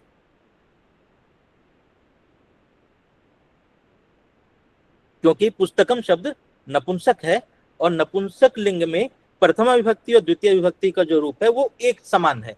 पुस्तकम पुस्तके पुस्तकानि, पुस्तकम पुस्तके पुस्तकानि, पुस्तके न पुस्तकाभ्याम इत्यादि आगे चल के रूप बदलता है, आगे पुल्लिंगवत रूप है। लेकिन प्रथम जो दो विभक्ति है, प्रथमा विभक्ति एवं द्वितीय विभक्ति, यहाँ पे रूप दोनों का समान है। क्लियर है ना? जी सर। अग्रे किमपि तत्र वाक्यस्य निर्माणं शीघ्रं शीघ्रं कुर्मः, यत् समापनीयः तत्र पाठसमयः।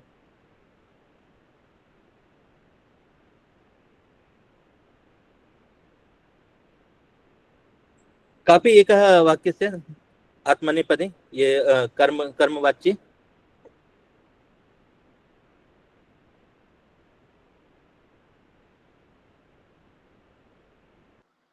तेन पुस्तकं गृह्णते, तेन पुस्तकं गृह्यते। अस्तु, गृहीष्यति, गृहीष्यति यहाँ पे कर्तृवाच्य है, कर्तृवाच्य है एवं भविष्य काल में आगे चल करके ग्रहण करेगा। आपणात्, हाँ वदतु। सः पुस्तकं ग्रहीष्यति, सः पुस्तकं ग्रहीष्यति। अस्तु, एक मिनट केवल जी, मैं थोड़ा एक ऑनलाइन क्लास में हूँ, थोड़ा मैं फोन करता हूँ आपको। स्वः आपणात् अहं स्वः पुस्तकं ग्रहीष्यामि, सः पुस्तकं ग्रहीष्यति, स्वः पुस्तकं ग्रहीष्यति, कल वह पुस्तक को ग्रहण करेगा इत्यादि एतत् तत्र प्रयोगः विद्यते। अत्र कापि सन्देहः संशयः अथवा कोऽपि समस्या अस्ति किम्?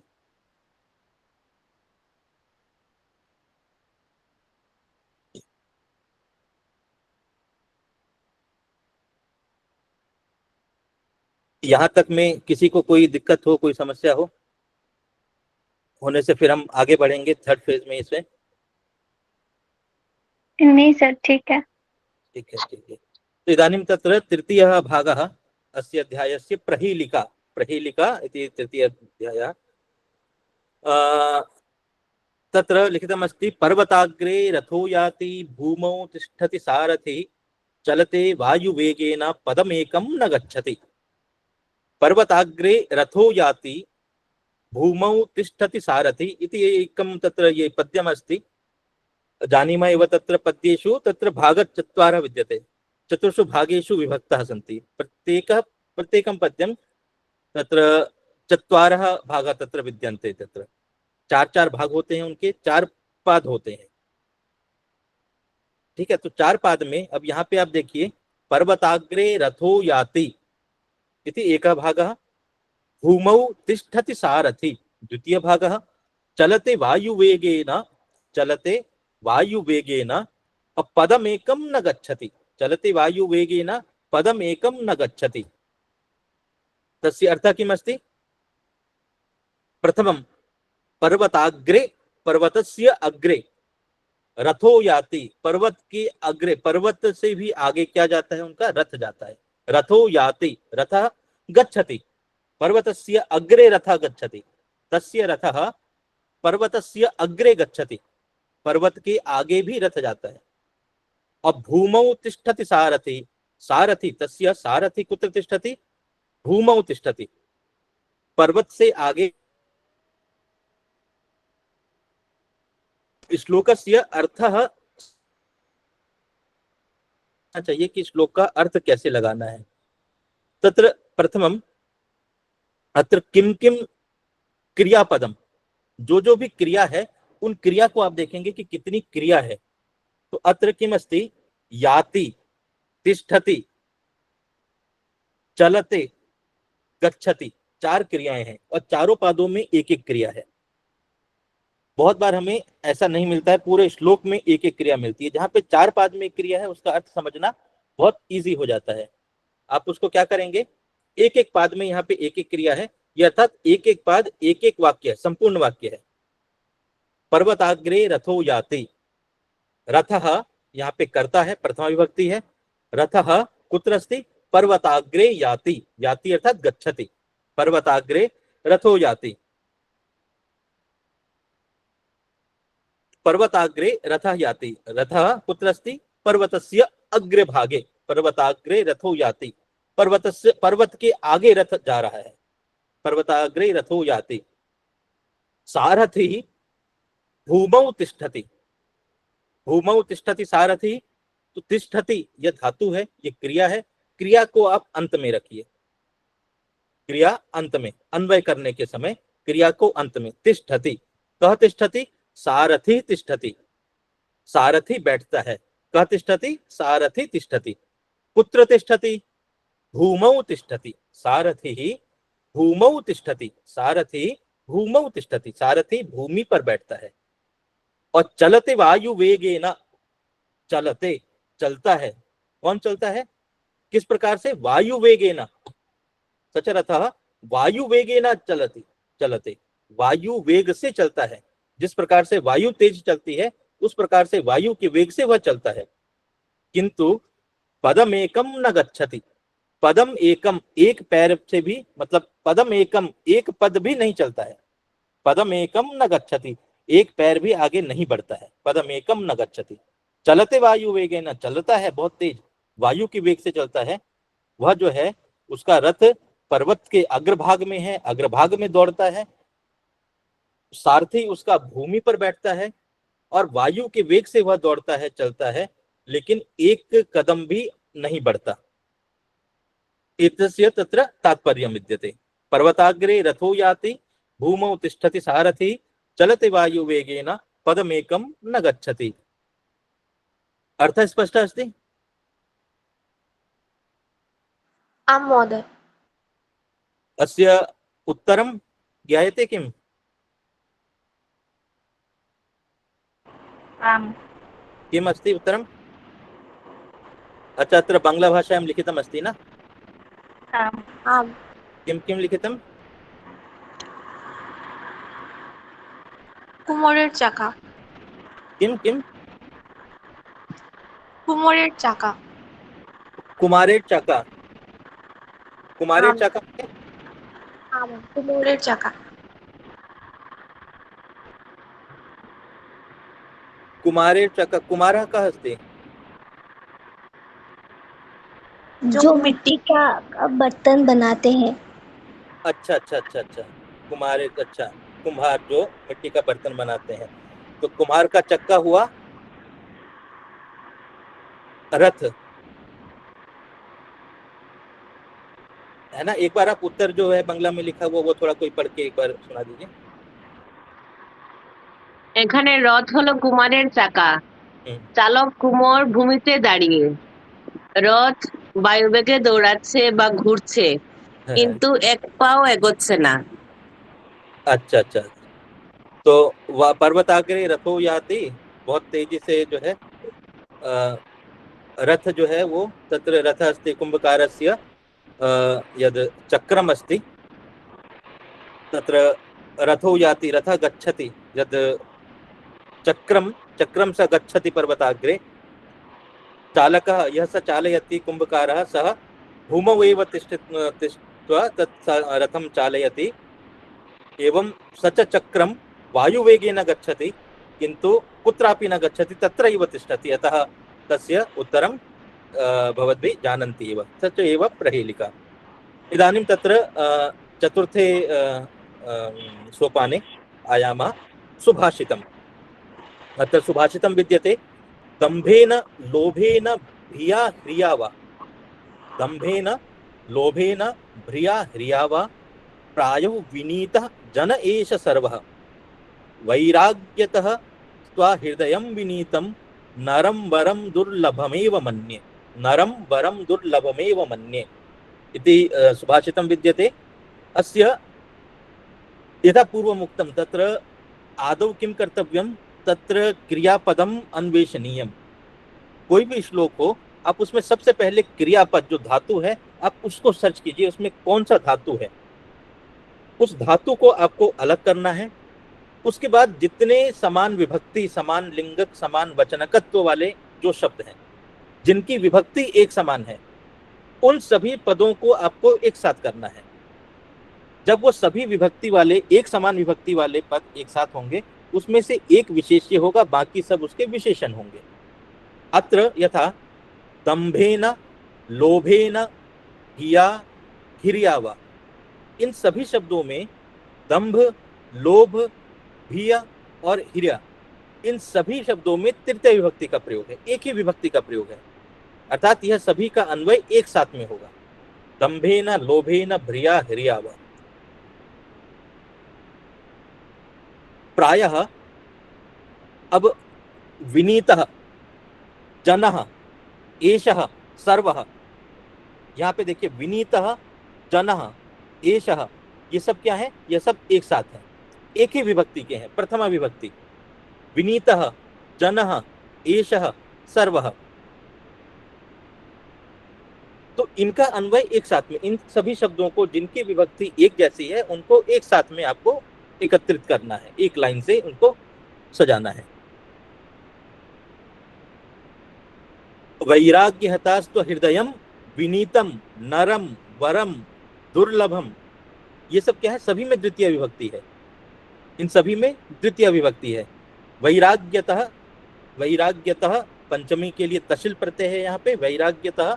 इसके बाद आ हृदयम विनीतम नरम वरम दुर्लभम, ये सब देखिए, ये सब जो है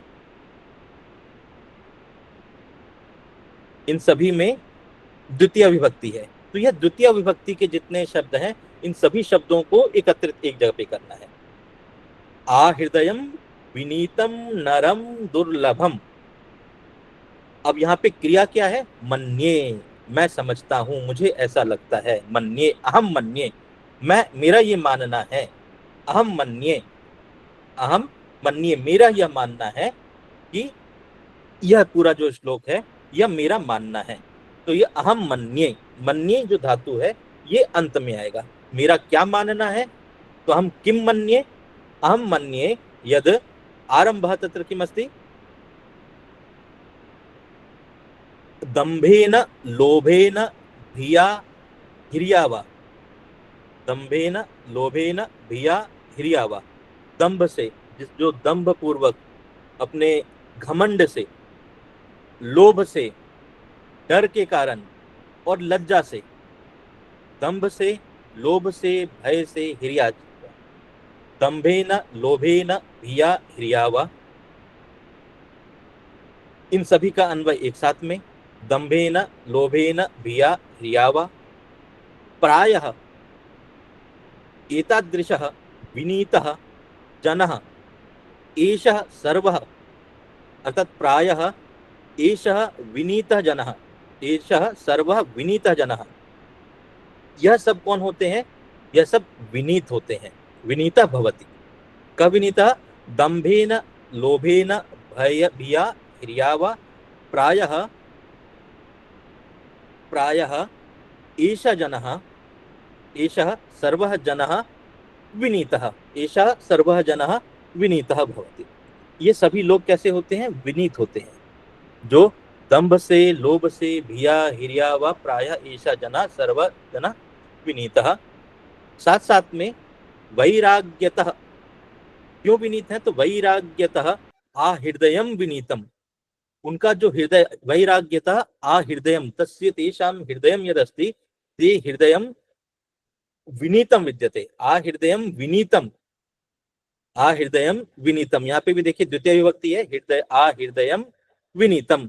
वैराग्यतः, वैराग्य से, वैराग्यात तशिल प्रत्यय है पंचमी विभक्ति के अर्थ में, तो यहाँ पे वैराग्यात का भी प्रयोग कर सकते हैं, वैराग्यतः यह भी प्रयोग कर सकते हैं। वैराग्यतः आहृदयम विनीतम। वैराग्य से ही उनका हृदय ही विनीत है, हृदय से ही वह उतने विनीत है।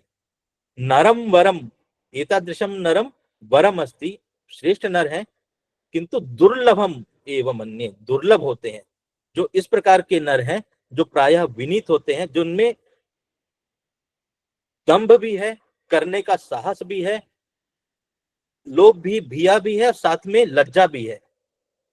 अर्थात एक तरफ जिसमें दंभ होता है, लोभ होता है, वह गलत कार्य करने के लिए प्रवृत्तित हो सकता है, लेकिन यदि उसमें डर भी हो और लज्जा भी हो तो वह, उसका जो साहस है वो अच्छे कार्य की तरफ लगता है। अर्थात दंभ और लोभ यह बुरे कार्य में प्रवृत्ति करा सकती है, लेकिन अगर हमारे अंदर भिया और हिर्या ना हो, यदि हमारे अंदर भय और लज्जा ना हो, तो दंभ और लोभ यह दो गुण या जो दो अवगुण हैं, यह हमसे बुरे कार्य करा सकते हैं। लेकिन यदि हमारे अंदर भिया भी है, डर भी है और लज्जा भी है, तो यह जो दंभ और लोभ ये हमारे लिए बहुत अच्छे हो जाते हैं, ये हमें बहुत विनीत बनाते हैं। जिस प्रकार से भगवान श्री राम में दंभ भी था और लंका पार करने, लंका समुद्र पार करके लंका जाने की उनमें चाहत भी थी, और समुद्र से जब वो रास्ता मांगते रहे और कई समय तक उनको रास्ता नहीं मिला, वो बहुत विनीत होकर के समुद्र से रास्ता मांग रहे थे। अर्थात उनमें दंभ भी था, जाने के एक मन भी था, उनमें डर भी था, और उसमें हिर्या लज्जा भी थी कि मैं यह कार्य ना करूं, मैं मुझसे कुछ गलती ना हो। तो ऐसा जो व्यक्ति है वो प्रायः बहुत विनीत होता है, और वह वैराग्य स्वभाव से ही, वैराग्यतः एवं स्वभाव से ही आहृदयम विनीतम, उनका हृदय ही विनीत होता है। और इस प्रकार के जो नर हैं वह दुर्लभ ही होते हैं। नरम वरम दुर्लभम एवं मन्ये, इस प्रकार के नर बहुत दुर्लभ होते हैं, क्योंकि प्रायः जिसमें दंभ और लोभ हो उसमें भिया और हिर्या नहीं होती, उनमें भय और डर नहीं होता। यदि हमें साहस होगा और लोभ होगा तो हमसे गलत प्रवृत्ति, गलत कार्य होने की ज्यादा संभावना है, क्योंकि हम डरते नहीं हैं, हमें लज्जा नहीं होती है कि लोग क्या कहेंगे, लोक लज्जा और अलग अलग प्रकार की लज्जा ये हमें नहीं होती। लेकिन दंभ भी हो, लोभ भी हो, साथ में भिया और हिर्या भी हो, यह चारों गुण एक साथ में होना यह बड़ा दुर्लभ है। यह दुर्लभ एक योग है, और यह दुर्लभ योग अहम मन्ये यत् एतत् नरम एतादृशा नरः दुर्लभमेव अस्ति। ऐसे जो नर हैं यह दुर्लभ ही होते हैं, ये प्रायः होना संभव नहीं है। एतत् तत्र अस्य अर्थः तात्पर्यं विद्यते। अर्थः स्पष्टमस्ति? है सर, स्पष्ट আছে। अच्छा। तदनन्तरं यथा हि एकेन चक्रेण न रथस्य गतिर्भवेत् एवं पुरुषकारेण विना दैवं न सिद्ध्यति। यथा एकेन चक्रेण न रथस्य गतिर्भवेत्, अत्र भवेत् एवं सिद्ध्यति इति धातुद्वयं विद्यते। संपूर्ण श्लोके भवेत् गतिर्भवेत् ऐसा हो, एवं सिद्ध्यति यह दो प्रकार के यहाँ पे धातु हैं, दो धातु हैं। अब दो धातु अलग अलग वाक्यों में है तो उसकी योजना, जो वाक्य की योजना है, अन्वय योजना है, वह उसी प्रकार से करना चाहिए। यथा ही एकेन, यथा ही एकेन, ही एकेन यहाँ पे गुण संधि, ये आप पहले के पाठ्यक्रम में जो स्वर संधि है वहां पे आपने पढ़ा होगा, यहाँ पे यण संधि है। यथा ही एकेन चक्रेण रथस्य गतिर न भवेत्, एकेन चक्रेण रथस्य गतिर न भवेत्, एकेन चक्रेण तृतीय विभक्ति दोनों में, अर्थात दोनों को एक साथ रखना है। एकेन चक्रेण, एक चक्र से, चक्र की दृश्यम अस्ति एकः चक्रः, तो चक्र का विशेषण है एकेन चक्रेण।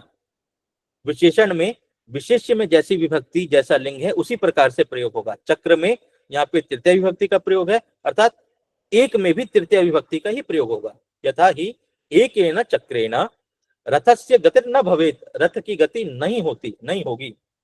एवं पुरुषकारेण विना दैवम न सिद्ध्यति, एवं पुरुषकारेण विना, पुरुषकार के बिना, एवं पुरुषकारेण बिना, तथैव उसी प्रकार से, जिस प्रकार से एक ही चक्र से रथ नहीं दौड़ सकता, रथ को दौड़ने के लिए दो चक्रों की आवश्यकता है, उसी प्रकार से पुरुषकार के बिना दैवम न सिद्ध्यति, पुरुषकार के बिना देवों की भी सिद्धि नहीं होती। पुरुष है वो देव की पूजा करते हैं तभी वो दैव है, अर्थात पुरुषकार के बिना दैव की भी सिद्धि नहीं होती।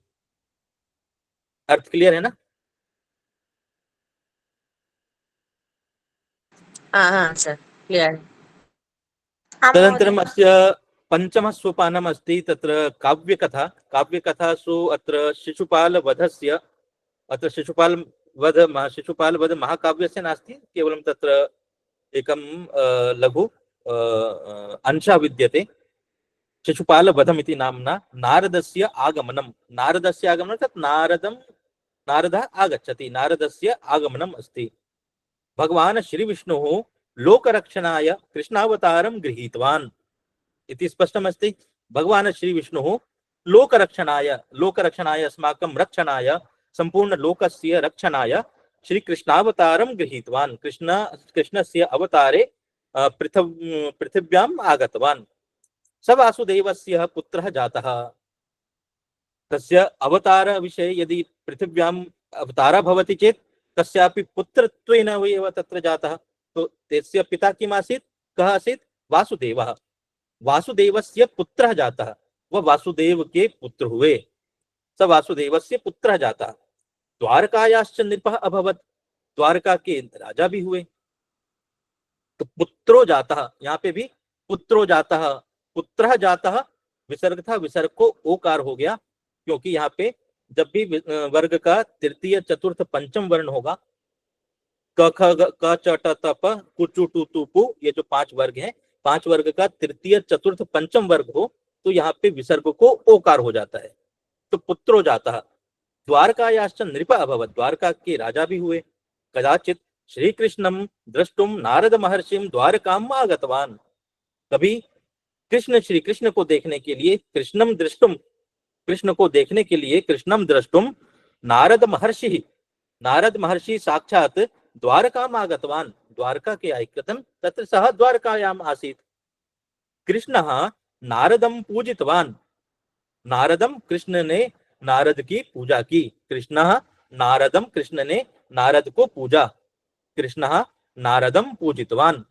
योगक्षेमं च अपृच्छत्, योगक्षेमं च अपृच्छत्, योग और क्षेम के बारे में भी पूछा, कुशल व्यवहार इन सब के बारे में भी पूछा। साक्षात तत्र योगस्य तात्पर्यम् अस्ति अप्राप्तस्य प्राप्तिर योगः, जो हमें प्राप्त नहीं है, जो हमारे पास नहीं है, उसको प्राप्त करना योग है, और जो प्राप्त है उसकी रक्षा करना क्षेम है। प्राप्तस्य रक्षणं क्षेमः, अप्राप्तस्य प्राप्तिः योगः। तो योगक्षेमं च अपृच्छत्। नारद मुनिः एवं उक्तवान्, कृष्ण भवान सर्वं जानाति। नारद मुनि ने कहा कि, नारद मुनि एवं उक्तवान, उन्होंने कहा कृष्ण, हे कृष्ण, संबोधन किया, हे कृष्ण भवान सर्वं जानाति, आप तो सब कुछ जानते हो। सर्वज्ञो ही भवान, सर्वज्ञः, भवान तो सर्वज्ञः अस्ति। तथापि देवेन्द्रस्य संदेशं गृहीत्वा आगतोस्मि, तथापि देवेन्द्रस्य, देवेन्द्रः का अस्ति इन्द्रः, देवतानां इन्द्रः, देवतानां यः स्वामी अस्ति इन्द्रः। तथापि भवान तो सर्वमेव जानाति, आप तो सब कुछ जानते हैं।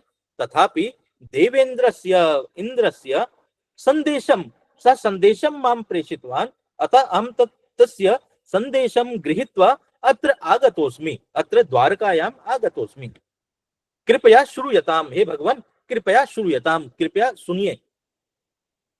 पुरा हिरण्यकश्यपुर नाम दैत्यो लोकान पीडयति स्म।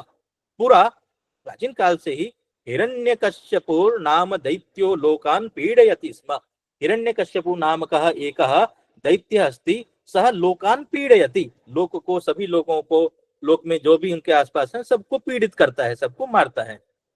अखिलोपि लोकः, अखिलः अपि लोकः, संपूर्ण लोक में भी अखिलः अपि लोकः, अखिलः अपि लोकः तस्मात् भीतः, तस्मात् अर्थात हिरण्यकश्यपुर नाम का यह दैत्य अस्ति, तस्मात् भीतः, उससे डरे हुए हैं। हिरण्यकश्यपु नाम का जो दैत्य है उससे सभी डरे हुए हैं। तदा भवान नरसिंहावतारम गृहीत्वा तम राक्षसम नखैः छित्त्वा हतवान्।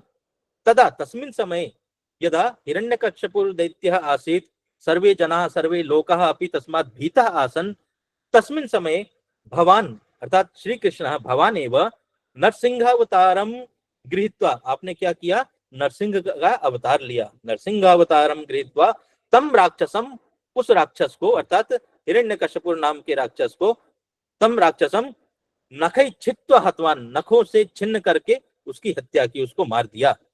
मृतः हिरण्यकश्यपु जन्मांतरे रावणो जातः, स एव हिरण्यकश्यपु, वही जो हिरण्यकश्यपु है वह हिरण्यकश्यपु जन्मांतर में, इस जन्म में इस बार वह रावण बना। पुनरपि जनान मुनीन च पीड़यितुम आरब्धवान, फिर से उसने क्या किया, मुनियों को, लोगों को पीड़न करना, मारना शुरू किया। भवान अपि पुनः दशरथस्य पुत्रः श्रीमतो भूत्वा सीतापहारकं च हतवान्। पुनरपि आपने भी क्या किया, भवान अपि, जिस समय वह रावण बना तो आपने भी क्या, भवान अपि पुनः दशरथस्य पुत्र श्री रामः भूत्वा, दशरथ के पुत्र श्री राम बन करके सीता अपहारकम च हतवान्, सीता का अपहरण करके उनको, सीता को वापस ला करके आपने उनका वध किया। यथा लोके नटः अन्यम वेशम धृत्वा रंगभूमिम आगच्छति, यथा लोके, जैसे लोक में नटः, नट जो अभिनय करता है, यथा लोके नटः, जो नट है, जो अभिनय करता है, अन्यम वेशम धृत्वा रंगभूमिम, अन्य वेश को धारण करके, अन्यम वेशम धृत्वा रंगभूमिम आगच्छति, तथैव, तथा स राक्षसः इदानीं शिशुपाल इति नाम्ना उत्पन्नः, स एव राक्षसः इदानीं अस्मिन् समये स शिशुपाल रूपः इति भूत्वा तत्र उत्पन्नः अभवत्, वो इस बार शिशुपाल बन करके आया है। जैसे नट में, नाटकों में जो अभिनय करता है वह अलग अलग वेश धारण करके अलग अलग रंगभूमि में जाते हैं, उसी प्रकार से वही जो दैत्य है वह इस बार शिशुपाल बन करके आया है। तस्य दौर्जन्यम असहनीयम, उसका जो दौर्जन्य है, दुर्जनता जो है वह असहनीय है, उसकी दुर्जनता बहुत असहनीय है। जना दुखिताः सन्ति, तस्मात् शिशुपालात् जना दुखिताः सन्ति। पूर्वं यथा भवान राक्षस संहारं कृत्वा लोकोपहारं कृतवान्, तदा इदानीमपि शिशुपालवधस्य वधं करोतु इति इंद्र संदेशः नारदः श्रावितवान्। पूर्वं यथा भगवान राक्षस संहारं कृत्वा, पूर्वम यथा भवान, जिस प्रकार से पूर्व में आपने राक्षसों का संहार किया, राक्षसों का संहार करके लोक का उपकार किया, संपूर्ण जो लोक हैं इन सभी का उपकार किया। भवान राक्षस संहारं कृत्वा लोकोपकारकं कृतवान्, तथा इदानीमपि शिशुपाल वधस्य वधं करोतु, इस बार भी आप शिशुपाल का वध कीजिए। यह इंद्र का संदेश है जो नारद ने सुनाया। इति नारद श्रावितवान्। श्री कृष्णः नारदस्य वचनं श्रुत्वा तथास्तु इति अंगीकृतवान्, तथास्तु इति उक्त्वा अंगीकृतवान्, अस्तु अहं वधं करिष्यामि। संतोषेण नारद महर्षिः द्वारका नगरात् निवृत्तवान्। संतोषेण, संतोषं भूत्वा महर्षि नारदः स द्वारका नगरात् गतवान्। अत्र कथा तु स्पष्टा अस्ति। अत्र प्रश्नाः सन्ति, श्रीकृष्णं द्रष्टुं कः आगतवान्? नारद महर्षि नारद द्वारका नारद महर्षि द्वारकाम् आगतवान्। नारदः कस्य सन्देशं गृहीत्वा आगतवान्? नारदः कस्य सन्देशं गृहीत्वा इति अस्ति। नारदः देव देवेन्द्रस्य इन्द्रस्य सन्देशं गृहीत्वा आगतवान्। कस्य सन्देशः आसीत्? इन्द्रस्य सन्देशः। अत्रापि अस्ति इन्द्रसन्देशः इति। इन्द्रसन्देशः नारदः श्रावितवान्। इन्द्रसन्देशः कस्य सन्देशः आसीत्? इन्द्रसन्देशः। रावणः पूर्वजन्मनि कः आसीत्? हिरण्यकशिपु हिरण्यकश्यपुः आसीत्। कस्य दौर्जन्यम् असहनीयम्? शिशुपाल शिशुपाल शिशुपालस्य दौर्जन्यम् असहनीयम्। शिशुपालस्य वधात् किं भविष्यति?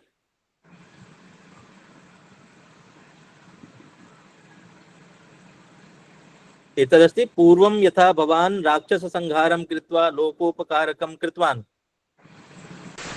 तथैव इदानीमपि शिशुपालवधं करोतु। किं भवति? लोकोपकारकं भवति। शिशुपालस्य वधात् किं भविष्यति? लोकोपकारः भविष्यति। किं भविष्यति? लोकोपकार लोकोपकारः भविष्यति।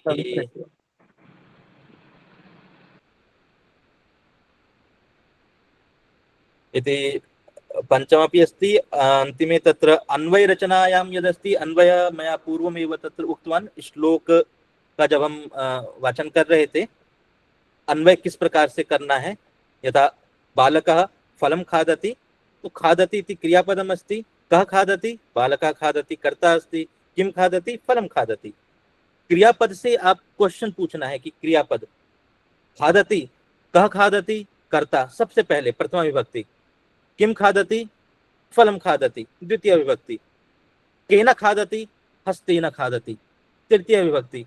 जितने उस विभक्ति वाले पद हैं उनको एक साथ आपको योजना करनी है, एक साथ आपको सजाना है। कस्मै खादति? क्षुधा अस्ति अस्मात् खादति।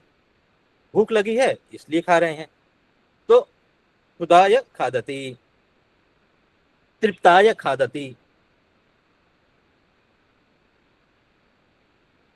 कुत्र खादति? गृहे खादामि। गृहे खादति अधिकरण।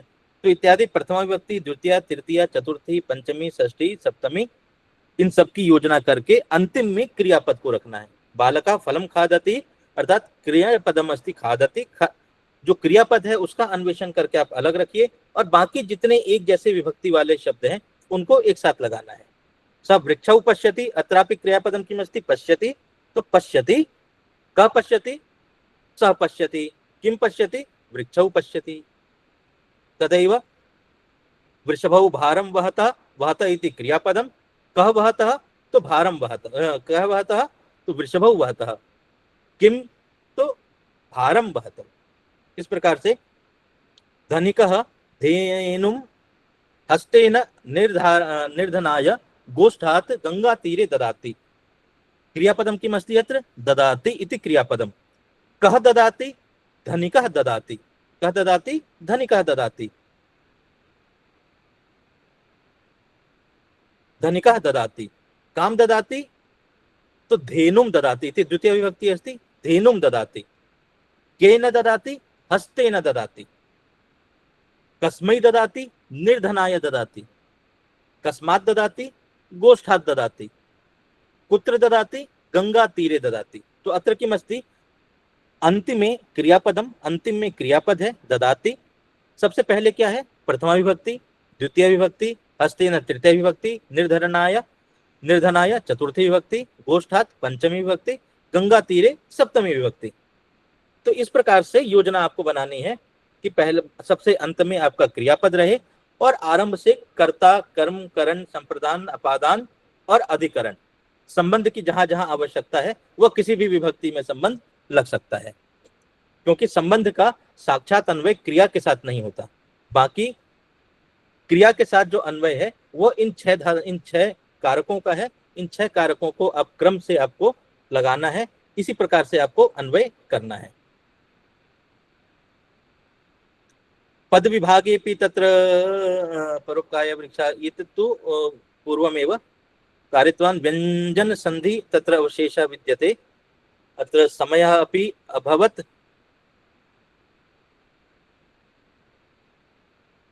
दो तीन मिनट में मैं आपको थोड़ा सा जो होता है इसमें बता देता हूं। यथा अत्र हरिष्येते, अत्र किम अस्ति? हरिः शेते।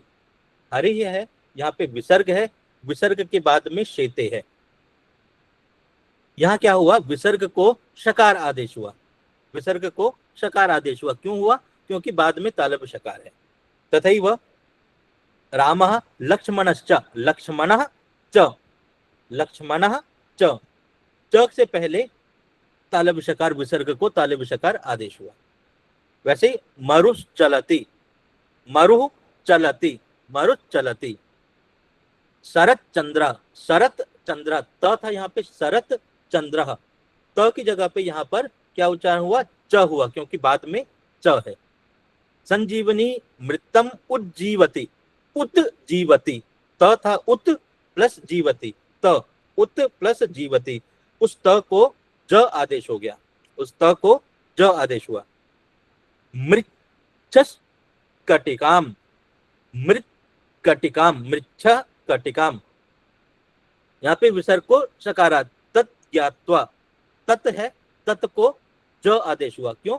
ज्ञात्वा, ज्ञात्वा में ज पहले है, ज ञ, ज को देखते हुए त को ज आदेश हुआ। कश्चन, कह चन, च है, च के लिए विसर्ग को तालव्य शकार का आदेश हुआ। तच्चिंत्यम, तत् चिंत्यम, च था, च को देख करके त को क्या आदेश हुआ? च आदेश हुआ। अर्थात त के बाद में यदि त हो, ज हो इत्यादि जो वर्ण है उसको तद्वत ही आदेश हो जाता है। त के स्थान पे च यदि बाद में च है, त के स्थान पे ज यदि बाद में ज है, और यदि विसर्ग है, विसर्ग के बाद में तालव्य शकार हो या विसर्ग के बाद में च इत्यादि वर्ण हो, तो वहां पे तालव्य शकार आदेश होता है। इसी प्रकार से कई जगह पे विसर्ग के स्थान पे मूर्धन्य शकार भी आदेश होता है और कुछ जगह पे दंत शकार भी आदेश होता है। ये शायद आगे के पाठों में अभी होगा। और इसमें जो भी संदेह होगा आपको अंतिम में जो एक हमारी group discussion and problem solutions वाली क्लास है उसके अंदर हम कोशिश करेंगे और बाकी चीज़ों को, व्यंजन संधि और जो चीज़ बच गई है उस चीज़ को कवर करने की।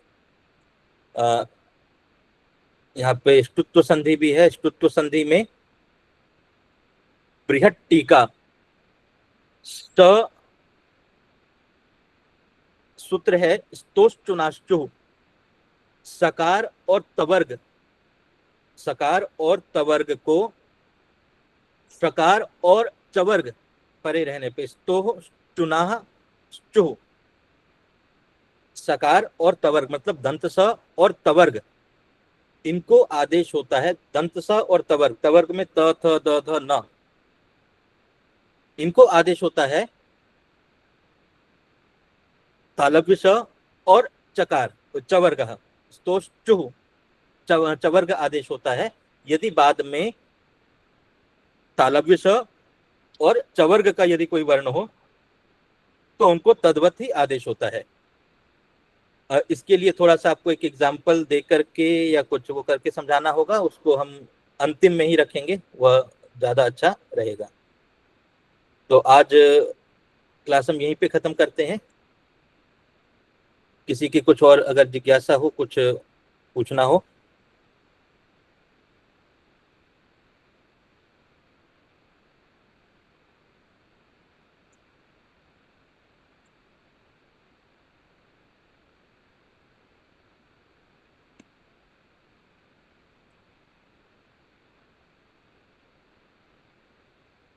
कोऽपि प्रश्नः अस्ति, जिज्ञासा अस्ति चेत् प्रष्टुं शक्यते।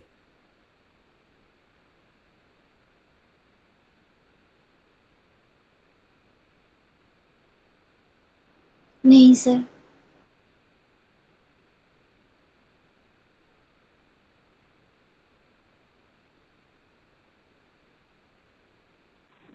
सर क्लास करके बहुत अच्छा लगा। पहले 30 मिनट्स के बाद ज्वाइन किया, 30 मिनट्स पहले ज्वाइन करने से अच्छा था। Thank you. चलिए कोई बात नहीं, जो मिस हुआ वो आपको रिकॉर्डिंग हुआ है इसका, यूट्यूब लिंक पे भी मिल जाएगा। लाइव Okay, होने में sir. थोड़ा सा ये होता है कि आप कि कोई क्वेश्चन हो तो आप पूछ लेते हैं और उसका समाधान हो सके। हमारे भी ये अभिलाषा है कि जितना हम अधिक से अधिक कोर्स खत्म करा सकें। एक एक लाइन पूरा होना संभव नहीं होता है, लेकिन आप स्वयं भी अपनी तरफ से कुछ रिवीजन करेंगे तो हो जाएगा। ठीक है। ये हमारा प्रयास है। बहुत बहुत धन्यवाद सबको। धन्यवादः धन्यवादः महोदय। इदानीं शान्तिमन्त्रः वदिष्यति तमन् भ्राता।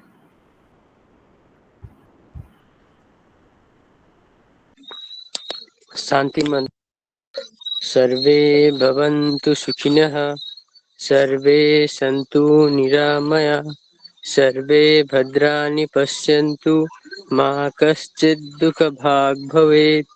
ओम शांति शांति शांति।